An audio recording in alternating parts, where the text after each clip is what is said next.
Hello guys, welcome back to my channel. আজকে বানাচ্ছি আমি চটজলদি পনিরের তরকারি রেসিপি। তার জন্য প্রথমে আদা আর লঙ্কাটাকে বেটে নিয়েছি, টমেটো কেটে নিয়েছি, এরকম বেসিক মশলা যেরকম হলদি গুঁড়ো, জিরে গুঁড়ো, ধনে গুঁড়ো, গরম মশলা গুঁড়ো, স্বাদ মতন লবণ। আর এখানে আমি দিয়ে দিচ্ছি সাদা তেল, আপনারা চাইলে সর্ষের তেলও ব্যবহার করতে পারেন। অল্পটুকু দিয়ে দিচ্ছি বাটার, কারণ আমি পুরোপুরি এটা নিরামিষ পদ্ধতিতে বানাচ্ছি তার জন্য। আর এখানে ফোড়নের জন্য দিচ্ছি শুকনো লঙ্কা, তেজপাতা, লং, ইলাচি এইগুলোই। আর দিয়ে দিচ্ছি বেটে রাখা আদা, লঙ্কা আর কেটে রাখা টমেটো দিয়ে দিচ্ছি। অল্পটুকু জল দিচ্ছি কারণ মশলাটাকে কষানোর জন্য জলটা দিয়েছি। আর আপনারা ফুল রেসিপি দেখবেন, আর ভালো লাগলে অবশ্যই লাইক, কমেন্ট অ্যান্ড সাবস্ক্রাইব করবেন চ্যানেলটাকে।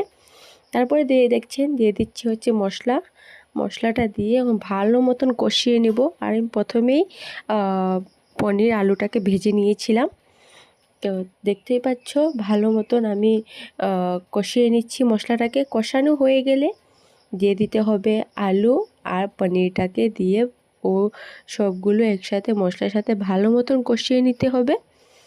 আর এটা আপনারা রুটির সাথে, ভাতের সাথে, যে কোনো সাথে খেতে পারবেন।